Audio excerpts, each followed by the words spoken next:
Viva la Virgen! Kapayapaan mga kamalalakbay, kumusta na po kayo? Sana po nasa mabuti kayong kalagayan. At narito na naman tayo sa ating Saturday Habit, ang Pueblo Amante de Maria, ang podcast nating mga deboto ng Mahal na Birhen. At kasama ko po dito si Brother Ivan Panganiban, ang tatay, ang kuya ng lahat ng dambana. Hello, Brother Ivan. Viva la Virgen po, kapayapaan po sa lahat nating mga kamanlalakbay. Pasensya na po mga kamanlalakbay, wala po ako doon sa ating nakaraan po na podcast, nawalan po kami ng internet.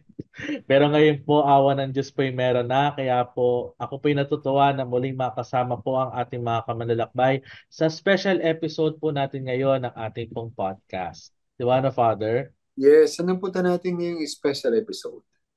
Bale po, 'di ba, talagang naririnig po natin lately yung pong ating pong nangyayari po sa West Philippine Sea at talaga pong ito po ay bagay po na kailangan po natin ipagdasal at natutuwa po tayo na kasama po natin yung mga talaga pong mga gumagabay po sa ating mga Philippine Coast Guard na sila po ang tumutulong po para po mabantayan po yung sitwasyon po doon po sa West Philippine Sea. Kaya po ito po ay isang special episode po natin at inuugnay po natin ngayon ito sa Mahal na Birhen kasi siya po ang considered po pala, Father natin, na patrona ng pong chaplaincy service po ng ating Philippine Coast Guard. No? Galing po pala, no, Father? Nagulat rin po ako na siya po pala ang patrona ng nasabing paglilingkod po sa ating simbahan. Ano? Yes, di ba kahit nung panahon ng mga galleons, ang tawag nga sa kanya, Reyna ng mga galyon. Kasi Mhm. talagang pagkasama ang mga labirin sa paglalakbay sa dagat, sa pamamagitan ng mga galyon, ito'y mapayapa, ito'y maayos.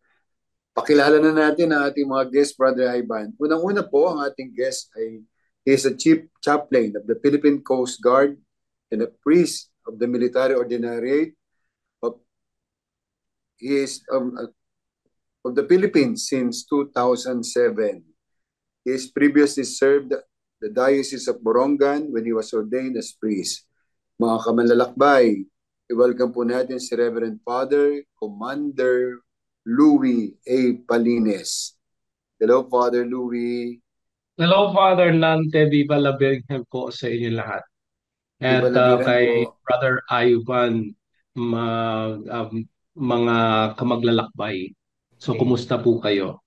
Amen. Uh, ito po si Father Louis sa Philippine Coast Guard po. Welcome po, Father. At papakilala ko na po yung isa pa niyang kasamang pare. Clergy naman to ng Archdiocese of Palo, who is now a priest on loan. Meron palang ganun priest on loan to the Military Ordinariate of the Philippines. He is currently an applicant for priest chaplaincy of the PCG Ecumenical Chaplain Service. Mga kamanlalakbay, welcome po natin si Father Kim C. Margalo. Father Kim, Viva la Virgen. Magandang Viva la Virgen sa lahat ng ating mga tagapakinig at nanonood sa atin. Viva la Virgen, Father Nante, at saka kay Brother Ivan. Amen. Magandang araw sa inyo. Viva la Virgen, Father Kim. Salamat po sa inyong dalawa. At simulan na po natin ating kwentuhan, Brother Ivan. Opo, no? So, ito nga pong amin pong nalaman po na ito po palang ating Birhen ng Antipolo, ang ina ng kapayapaan ng puting paglalakbay ay naideklara po pala na patrona nito ating Coast Guard Chaplaincy Service. So maganda po malaman po ng ating mga kamanlalakbay po na ano po yung naging inspirasyon sa paggawa po ng deklarasyon po na ito, Fathers. Okay. Nung ako po'y pumasok sa serbisyo, that was 2005. So, about 19 years ago. Kaya ganun po ako kabata. The Wow. chapel na unang-unang chapel ng Philippine Coast Guard ay located sa Delpan. Tinatawag naming Parola. Actually, yung Parola na po yan ay ang pinakaunang parola historically sa buong Pilipinas. Kung mapupunta po kayo sa bahagyang Delpan o sa Parola, it will be the very first thing that you will see papasok. So ang ating mga galyon papasok sa Pilipinas through the Ilog Pasig. Nandiyan po ang parola at katabi po niyan mismo ay ang chapel ng Our Lady of Peace and Good Voyage. So yan po ang alam ko na nang ako'y mag-apply, nang ako'y pumasok, ito na po ang pangalan ng kapilya o ang chapel ng buong Philippine Coast Guard. Meron pong mga nauna but we were the pioneers na nag-apply. Nung panahon na iyon ay meron pa lamang about 5,000 na mga Philippine Coast Guard members, officers and non-officers. Ikukumpara sa 2005 na we were only 5,000, sa mga taon na ito, 2024 na po tayo, we already are 33,000. So ganun po ang increase, ang bilis ng pag-increase ng numbers ng Philippine Coast Guard. At sa awa ng Diyos, ngayon po ay mayroon na tayong 18 na mga kaparian sa Ecumenical Chaplain Service. Actually po, ang pangalan ng aming chaplain service ay Ecumenical Chaplain Service. Philippine Coast Guard Ecumenical Chaplain Service. Dahil hindi lang po mga Catholics, ating mga kaparian na nagbubuo sa Ecumenical Chaplain Service, meron po tayong 5 na mga imams. And meron din po tayong 6 na mga pastors. So binubuo ang Ecumenical Chaplain Service sa buong Pilipinas ng Philippine Coast Guard, ng 18 Catholic priests all over the nation, 5 imams para sa ating mga kapatid na mga Muslims, at 6 na mga pastors. So yan po ang bilang ng aming mga officers. Sinasabi ko pa nga bakit pinangalanan, and I still hindi ko po maikwento pa, but when I entered into the service, and yan na po ang pangalan, at the chapel has already been devoted to Our Lady of Peace and Good Voyage. May mga kwento we read in the history na dyan dumadaan o dyan dumaan ang original. Dahil mga galleons pa yun o mga barko, at alam naman natin na ang pagdala sa ating Birhen ng Antipolo, Our Lady of Peace and Good Voyage, na siyang pinaka-shrine sa buong kapuluan natin, buong Pilipinas, dumaan siguradong sigurado. Maybe, let us just estimate it, maybe yun nga dyan ipinangalan dahil dyan dumaan ang ating mahal na Birhen. Still, kung meron tayong history na makukuha o hanggang sa kasalukuyan na ito, we are still studying. And meron pong parish na malapit din dyan. And Our Lady of Peace and Good Voyage din ang pangalan ng parish na iyan. Father, thank you po pero talagang historical yan. Gusto ko po talagang mapunta dyan. Nasa may Pasig po yan, di po ba, Father? Yes po. Kasi Father, according sa history, hindi lang naman po isang beses nag-travel ang Birhen Antipolo from Mexico to Manila. Naging 7 beses po yun nagpabalik-balik. Wow. At kapag dinala siya uli ng Mexico at pabalik ng Maynila at pupunta ng Antipolo, diyan siya dumadaong sa Pasig. Pag dumadating po daw siya, talagang piyestang-piyesta. Dahil imagine ilang buwan wala sa Pilipinas yung Birhen. At sakay-sakay siya ng galleon. Siguro po sa banda-banda doon, pag-usapan po natin, tapos papatrace natin yung history. Kasi Father, sa 2026 ay 400 years ng kanyang arrival, 300 years ng kanyang canonical anniversary. So maybe in preparation to that, kailangan natin na matrace saan dumadaong po talaga sa Pasig. At saka siya umakit na Antipolo, pinuposition siya. May mga pictures, Father, na nakita na sa history na talagang historical yan. Maybe yan yung daungan talaga. Amen. Thank you, Father. Father, Thank meron you, po Father. tanong, hindi ko alam kung si Father Louie or si Father Kim ang sasagot. Meron po ba mga debosyon na sa Coast Guard o sa ilang mga membro nyo na talagang nakukwento nila yung kanilang debosyon? Siyempre, nandiyan yung chapel, nandiyan yung image. Meron po bang kwento na nun, Father? Sa aking observation, hindi lang naman po mga members ng Philippine Coast Guard ang nagsisimba sa ating kapilya, we have neighbors outside the camp, outside the base. We call it the Parola base. O meron tayong mga devotee na sa nakapalibot na nakatira sa malapit sa kampo.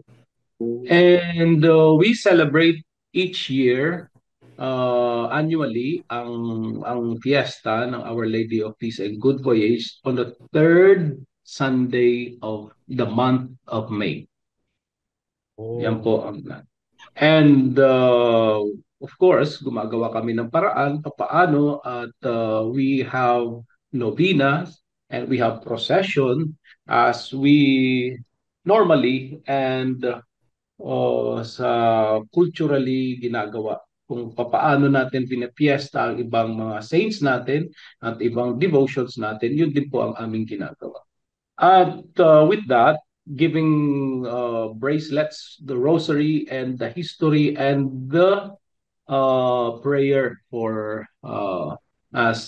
asking for the intercession of the Blessed Virgin Mary as Our Lady of Peace and Good Voyage. Yun po palagi ang pamphlet together with the bracelet rosary. If you our personnel do make them. Bumibili kami ng material sa ating malapit lang naman sa Divisoria at sa kung saan nabibili ang materials for the rosary. Yun po ang ginagawa ng aming mga personnel.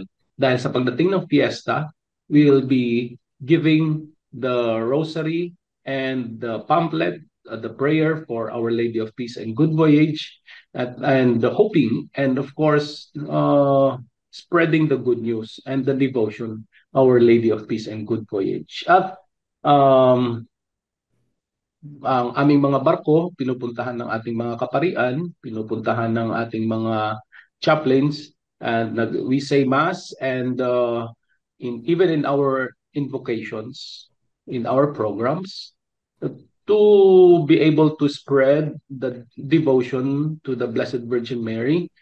At the end, we have agreed that in every prayer, like invocations, programs, and sa mga colors namin, always at the end, we invoke the name of our Lady through the intercession of Our Lady of Peace and Good Voyage towards the end. Para ganun po ang ginagawa namin. Amen. Amen. Amen po, amen. Po. Father Kim, baka may dadagdag po kayo sa sinabi ni Father Louis po.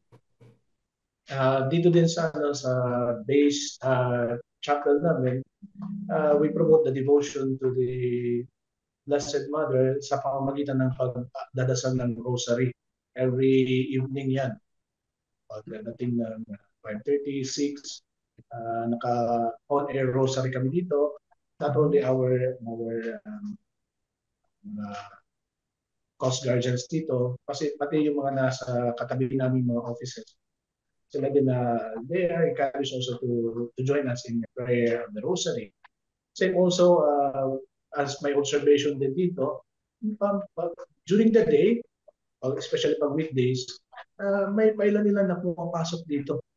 Ng mga either civilian o di kaya mga Coast Guard namin dito, pumapasok sila at nagdarasal. Kasi yung statue ng Mahal na Birhen, ang nasa harap ng altar, malaki siya, medyo malaki. So usually pupunta sa likod. We notice them, they come and go to say their prayers. So minsan siguro, they pray for supplication, iba naman, salamat, o kung ano-ano pa. These are the things na sa mga ginagawa namin ng pag-promote ng devotion. Kasama din doon yung regular daily masses namin. Every morning, except Monday and Saturday, may mga misa kami dito. Tsaka yung Sunday masses namin, regular Sunday masses. Kasama yung mga kasambahay namin dito, katabing mga bahay namin dito na nainirahan, pumapasok dito sa base, nagsisimba sila dito kasama ng mga Coast Guard. Amen. Thank you, Father Kim. May I, if I may add just Yes, Father. additional, the devotion of Our Lady of Peace and Good Voyage. Alam niyo po ba na ang donate ng Our Lady of Peace and Good Voyage, yung malaki namin na nasa altar, it is very, very glaring, kumbaga, ang beauty ng Mahal na Birhen is a donation coming from our Vice Admiral Legazpi noong panahon. Siya po ang talagang nagbigay ng malaking image niya at pinalagyan pa niya ng lalagyan na napakaganda at really our personnel are truly devoted to Our Lady of Peace and Good Voyage. And Punta po kami dyan, Father. Gusto namin siya makita. We will be. Sa ano po, he rest in peace. He died mga 3-4 years ago. But he was a devotee really. Pumupunta siya at talagang ginawa niya ng paraan upang mapaganda. Ang kanilang batch actually, sa batch nila, kasi ang Philippine Military Academy, malakas ang kanilang batch. Kapag kung sino ang ruling batch, sa kanilang magkakaklase, one of those na kanilang pinaganda ay ang ating chapel at ang pag-donate ng Mahal na Birhen at ang mga pangangailangan ng ecumenical chaplain service ay kanilang dininig at pinagbigyan na kung ano man ang kanilang maitutulong upang ma-propagate pa, upang malaman pa ng iba ang napakagandang tradisyon ng pag-devote sa Mahal na Birhen. But we will be waiting for you when you come and visit. But kami po mauuna sa tingin ko po kasi your kindness draw us near to the shrine of the Blessed Virgin Mary, Our Lady of Peace and Good Voyage sa Antipolo. We are very much looking forward po, Padre Nante. Sige po, Father. Amen. Brother Ivan, ano po ba tatanong natin kay Father? At syempre po, maganda po malaman din po na ating mga kamanlalakbay fathers po no, yung ano-ano po yung mga plano ng ating pong chaplaincy service ngayon upang lalo ipalago ang devotion dito po sa Our Lady of Peace and Good Voyage, lalo na po sa iba't ibang lugar po kung saan naroon po yung ating mga Coast Guard. Okay, oo nga no. That's the isa sa mga reasons kung bakit din we have made this occasion para makiisa sa inyo. Not only that, na we are asking for your help to give us, as we have heard na ganun po ang inyo na lang devotion also na inyong kumbaga kinukumpanya para maging mapalago pa ang devotion sa Mahal na Birhen. Nang aming marinig, sabi ko kay Father King, can you do contact sa kanila tapos humingi tayo ng image? Kasi isa sa mga plano po namin sa Ecumenical Chaplain Service, katulad po ng sinabi ko po sa inyo kanina, na we are really serious in going to Kalayaan Island. And as a country, as a Christian country, na tayo ay ginagawa lahat ng paraan upang maging mapayapa ang West Philippine Sea. Dito, sa paraan na ito, sabi na isipan namin sa Ecumenical Chaplain Service, why not go there to pray and tell our fellow Filipinos to pray with us. We are exhausting everything. Our assets, our vessels, our ships, our gasoline, our personnel, our officers, our non-officers. This time, sumama tayo. Bakit hindi tayo sumama at makiisa sa kanila at pumunta sa Kalayaan upang magdasal? At dalhin natin ang ating image ng Mahal na Birhen because she is Our Lady of Peace. She is Our Lady of Peace. Ganyan po nagsimula ang plano na ito. And sa aming pagninilay, why not ask for an image coming from the very shrine na dadalhin natin sa Kalayaan upang tayo mga chaplains, hindi lang tayo mga Catholics, kundi isama na rin natin ang ating mga pastors. Isama na rin natin ang ating mga imams. Isama na rin natin ang lahat ng mga leaders na available dito sa ating hanay ng Philippine Coast Guard at magdasal tayong lahat.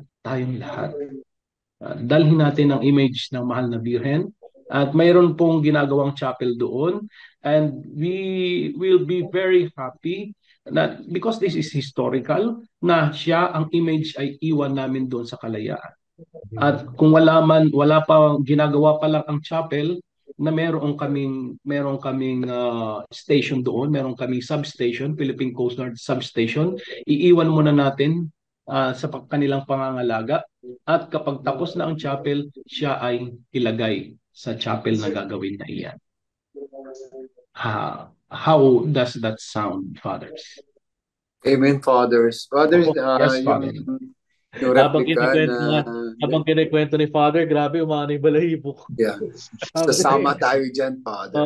Yun po, maybe this is one of her way of telling people that these times we need to be one in all our hopes for peace, and one in prayer. Amen. Father, yung request po, nakaready na siya, at ang suot po nun ay naisuot ng original. Wow! So, may, kumbaga yung same size ng original, at yung damit po nun ay galing sa original na Birhen Antipolo na 398 years old na ngayon. So, excited na rin po ako dyan. That is a very good news, Father. Sana yung schedule maayos. No, you know what, Father, ano na kami, we are already on the go. We are already preparing everything, but when our very respected Bishop of the Military Ordinariate of the Philippines, Bishop Oscar Florencio, when he heard about that plan, why not make it national? Why not make it other chaplains to join also? The Air Force, the Navy chaplains, the police, the Army. Bakit hindi tayo magkaisa? Bakit hindi tayo pumunta? At sabi pa nga ni Bishop, ako, I'm willing to go also and pray. Me too. How the Lady of Peace and Good Voyage works, you know?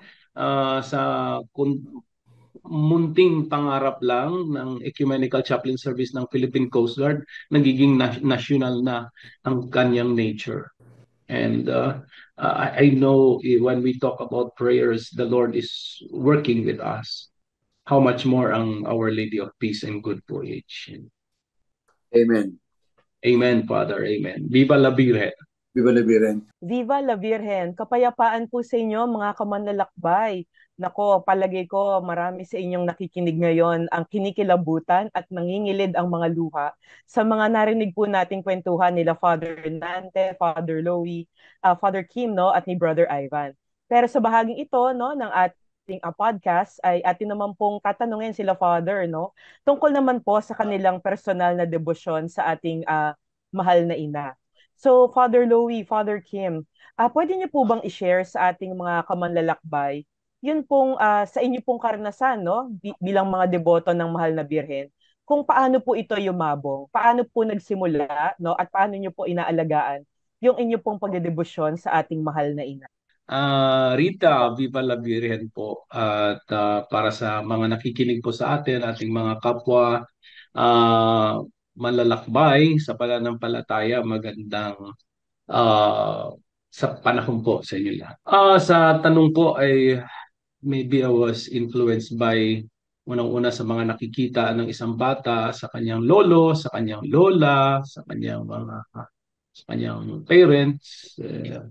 My lola was really a devotee of the Blessed Virgin Mary at isinasama ako. I remember grade 2, grade 3, kahit natutulog lang sa simbahan, talagang napunta siya at magrosaryo, at ako naman ay lingon-lingon, tulog, but those were the days siguro para sa akin na na-introduce ako sa devotion of the Blessed Virgin Mary, hanggang sa pumasok pagkatapos ng elementary ay diretso na po ako sa seminaryo, and little by little, dahan-dahan sa pakikinig at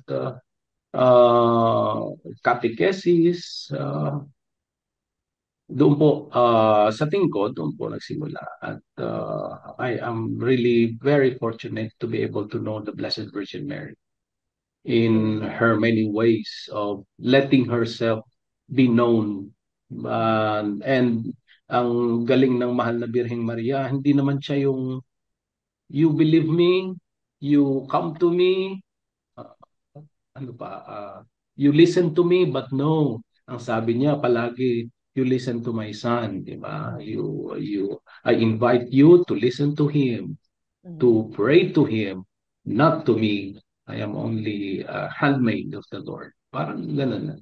And Amen. through college, para sa akin, Mhm. I remember our rector, Monsignor Cabalya, na ang kanyang devotion talaga ay hindi ko makakalimutan na kailangan, sabi niya, meron kayong rosaryo sa inyong katawan. Kahit saan nyo ilagay, kahit saan kayo mapunta. Dahil kapag kayo'y magpare, kailangan ang debosyon sa mahal na Birhen.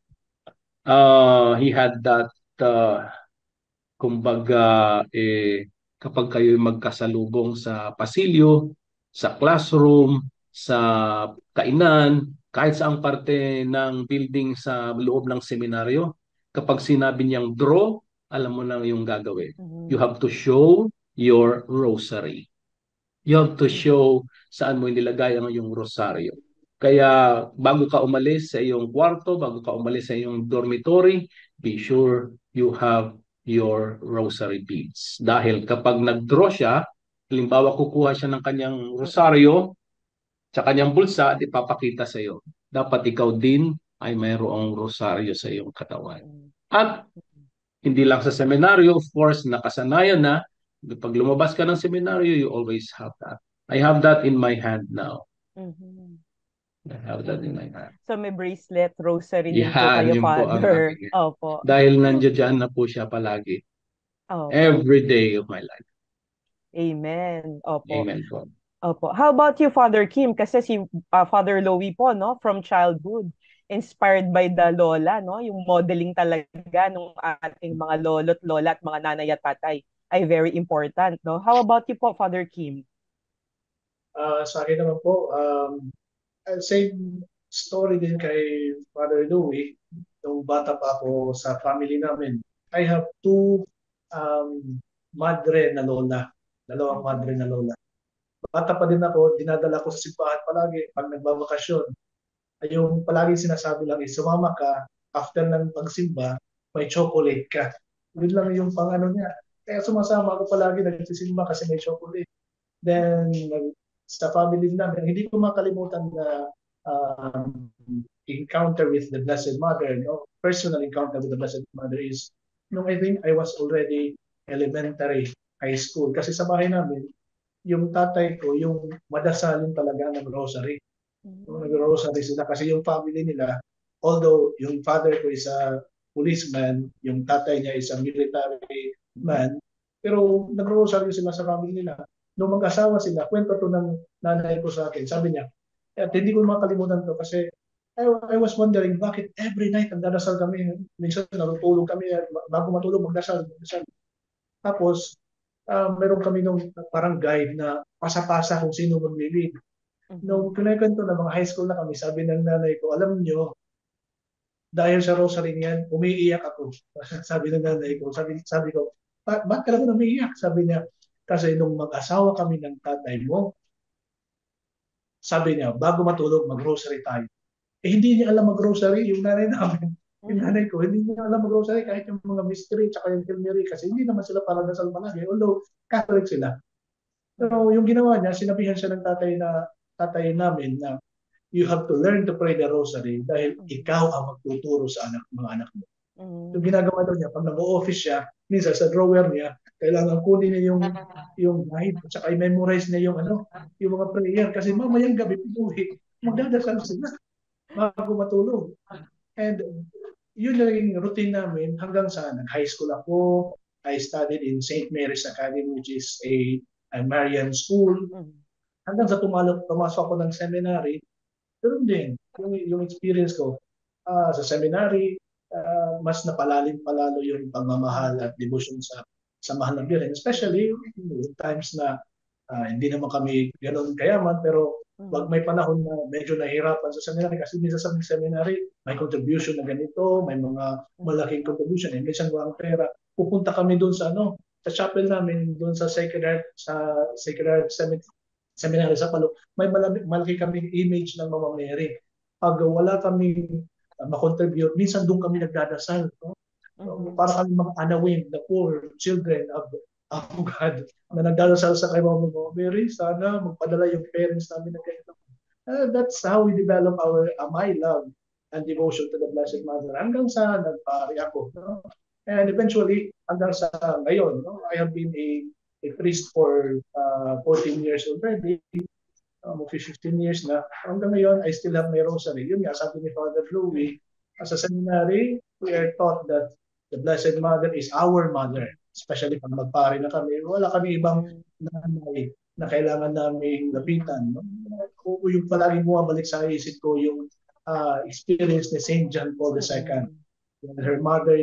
When his mother died, ang palaging tinatawag niya is yung nanay niya, si Mama Mary. Oh, ganun din sa amin. Pati sa seminar, Mhm. wala naman kaming nanay doon na nandun. But we are taught that the Blessed Mother is always there. Kaya sabi si Father Louis, tawa yun. Palaging nakasukbit sa aming mga bulsa kahit saan magpunta yung rosary. Kaya kagaya Mhm. ni Father Louis, ako may rosary dito. Opo. Rosary. Naka-bracelet din po na rosary. Opo. Kasi ito, mas mabilis. Yung pag ganyan mo, you can pray already the rosary. Mm-mm. Yun Mm-mm. yung parang uh, napalalim yung pagmamahal sa mahal na Birhen, especially nung maging pare na, no? At saka Mm-mm. nakapag-aral, many things Mm. about the Blessed. Mm-mm. Amen. Alam niyo po yung mga kwento niyo po ay consistent no dun sa kwento ng mga ibang pare na interview na po namin dito no. Yung talagang devotion nila in their journey no as seminarians and then later on as they become priests no and in their ministry. So mga fathers no, ngayon po no kasi yung pong inyong pagiging pare ay medyo kakaiba po no kasi usually na-interview po namin galing sa mga shrines, mga parishes kayo po nasa chaplaincy, no? At medyo iba po yung set of challenges na dinadaanan ninyo bilang mga chaplain. So, paano po nakakatulong itong devotion po na ito sa mahal na ina sa inyo pong ministry, no? Bilang mga pari at lingkod sa ating pong mga Coast Guards? Father Louie? Para sa akin po, sa pagpapatuloy ng pagro-rosaryo sa every afternoon, that would be 5:30 hanggang 6, hanggang mag-Angelus. We have that recorded and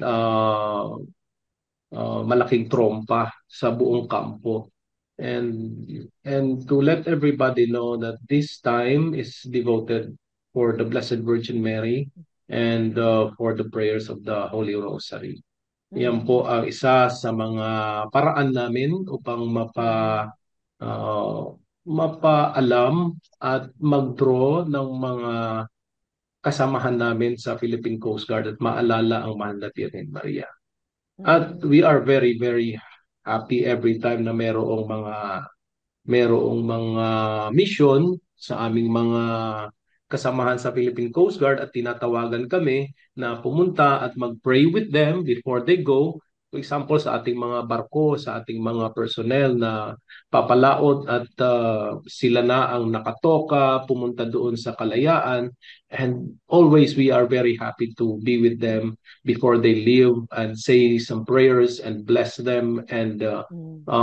let them feel that we are one with them in their journey and in their mission. And to let everybody know that the Blessed Virgin Mary, Our Lady of Peace and Good Voyage will be with them also. Amen. Opo. Father Kim, sa inyo po, paano po nakakatulong ito sa inyo pong ministry bilang pari po at bilang isang lingkod ng Coast Guard po?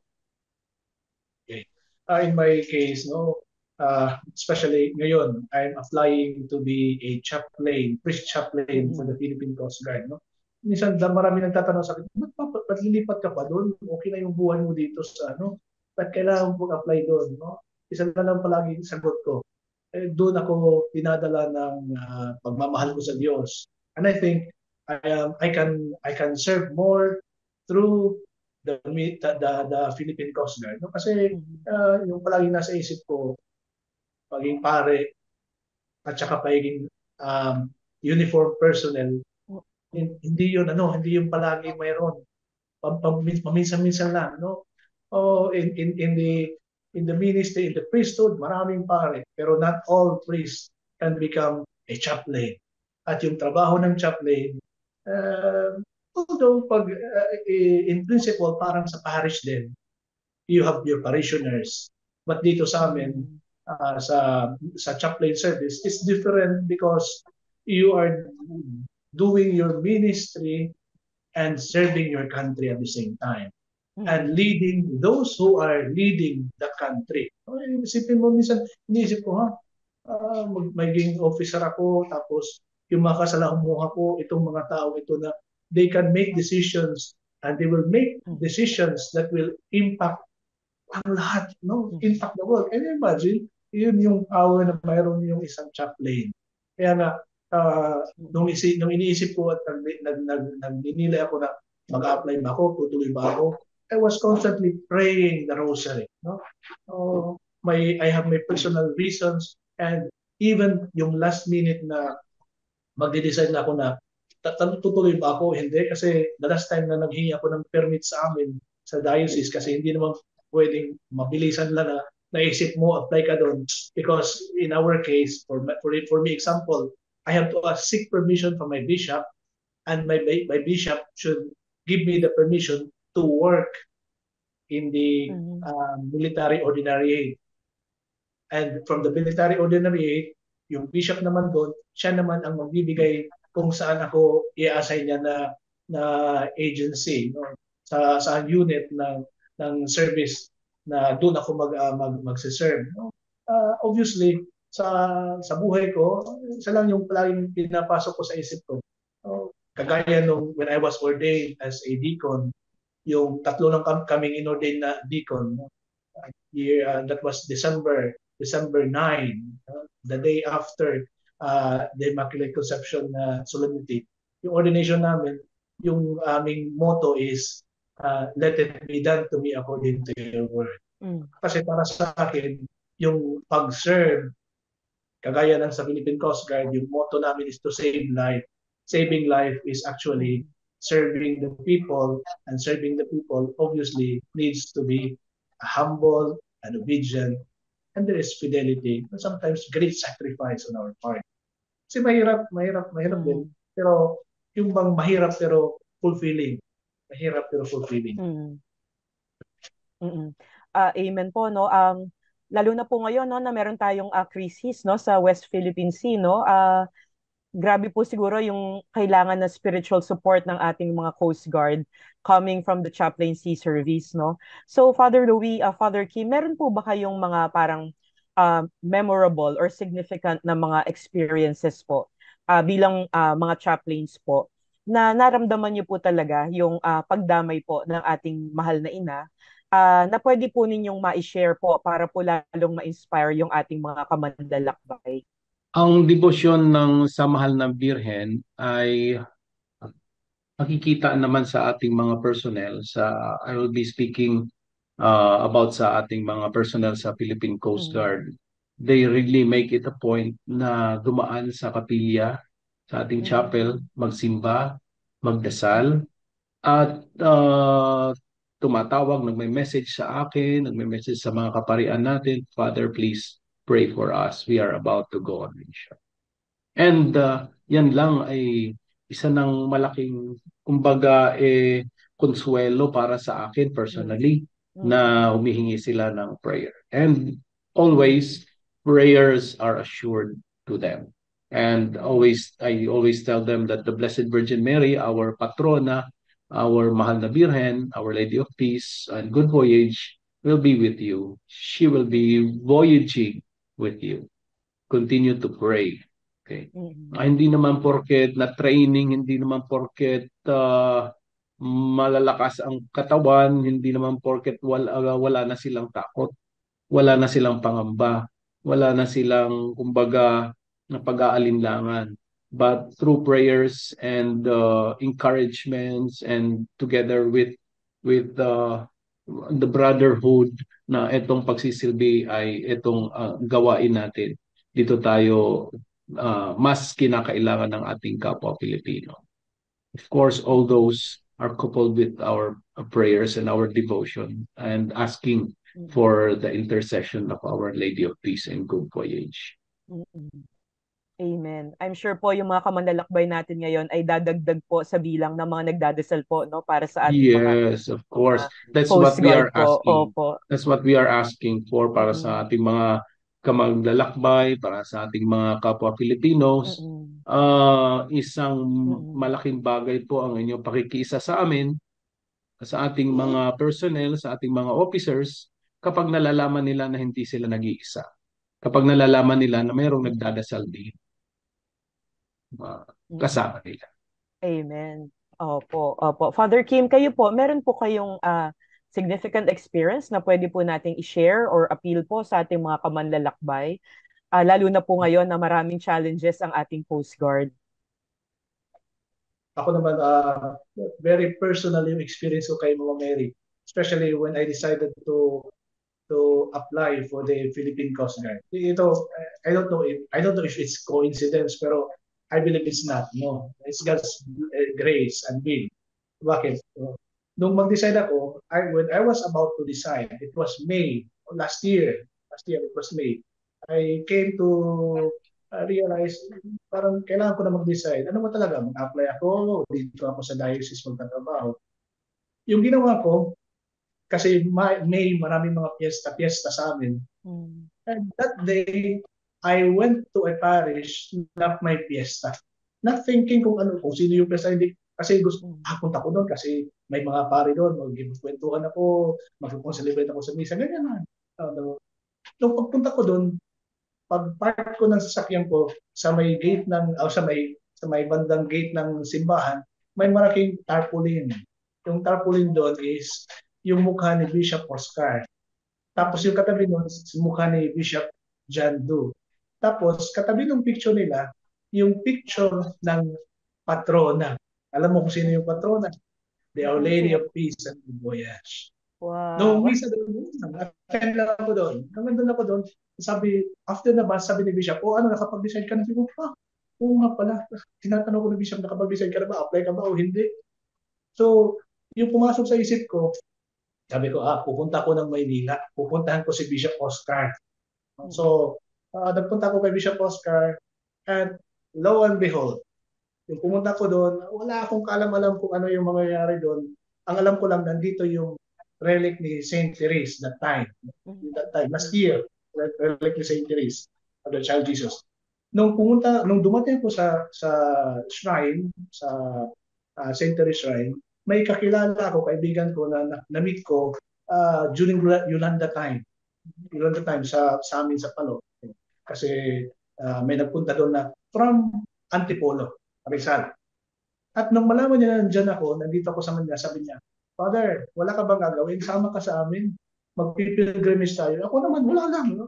Pilgrimage, sige, wala naman akong ginagawa. Kasi one of the purpose ko din na pagpunta dito sa Manila is to process for the World Youth Day sa Portugal. Kasi I was deciding to attend the World Youth Day. Nung pagpunta ko doon, sinundo ako sa shrine. I went to the Antipolo Shrine. Wala akong idea kung ano yung Antipolo Shrine. Basta sabi na may prosesyon, tapos ito. Sige, isama ko doon. Nung pumunta ako dyan sa shrine, sa Antipolo, that morning, sabi ko, Mama Mary pala ito. Tapos tanong ko, anong pangalan ito? Our Lady of Peace and Good Voyage. Ito yung doon na piyesta na pinuntahan ko. Tapos nung pagpunta ko dyan, that very morning, nag-celebrate tayo kay Father Nante sa misa. Yung pala yung send-off mass papuntang Quiapo. And Father Nante told me, pwede ka ba mag-humili? Ikaw mag-sharing, Father. Sige, I was the one giving the sharing. At yung pinagtatak ko, I was giving the sharing, tinitingnan ko sa harap, may isang madre ng RDF. After the Mass, I don't know if Father Nante will remember this, after the Mass, yung dalawang madre na RDF, lumapit, taga sa amin pala. So, RDF, tapos dinala kami ni Father Nante doon sa original image na ng Our Lady of Peace. Tapos wala lang, sama ako papuntang sa Quiapo, we celebrated Mass there, etc. etc.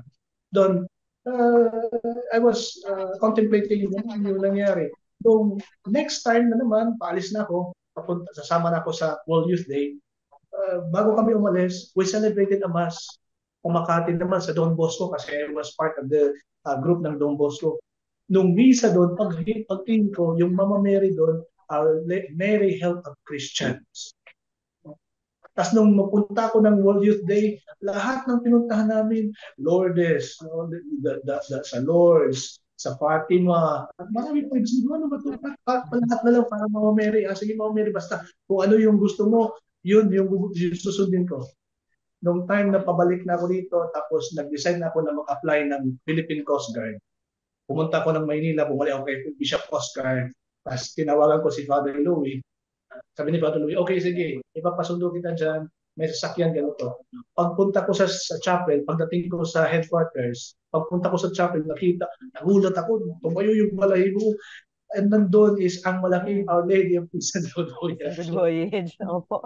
Tapos, Amen. hanggang Opo. ngayon, hanggang ngayon, even itong pinag-usapan natin dito about sa pagpunta sa West Philippine Sea, at lahat na ito, I think it is because of the Blessed Mother.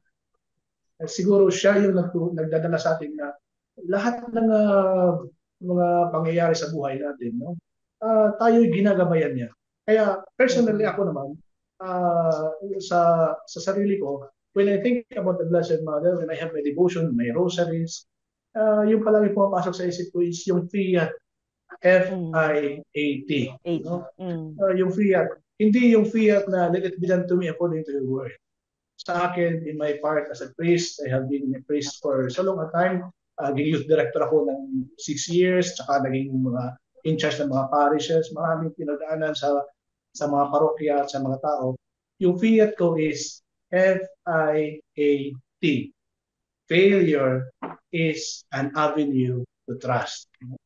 Yung mga maraming failures natin, frailty natin, yung mga kahinaan natin, it is an avenue for us to trust.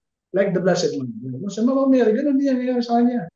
And I think that's what she is reminding us today. Me personally, na huwag kang mag-alala.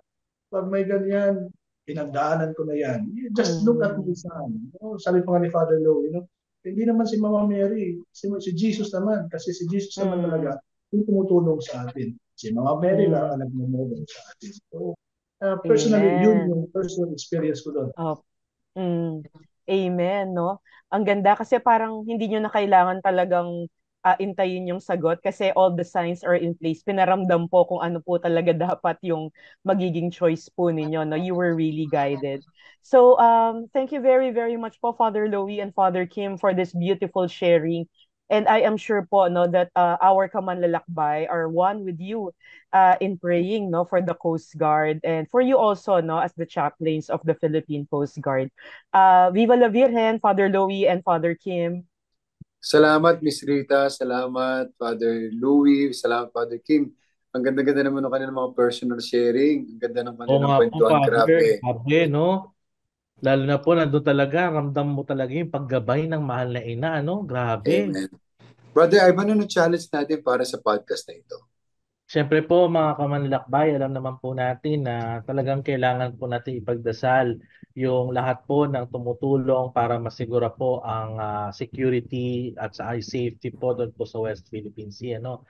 So, bilang pag-ano po natin, paikisa po natin, pagdasal po natin yung mga naglilingkod po sa ating Coast Guard, yung mga chaplains po natin sa Coast Guard para mas lalo pa po silang maging inspirasyon para sa mga naglilingkod po sa ating Coast Guard. Tsaka syempre po, panalangin po natin ang kapayapaan, manalangin po tayo para po sa kaayusan doon po sa sitwasyon sa West Philippine Sea.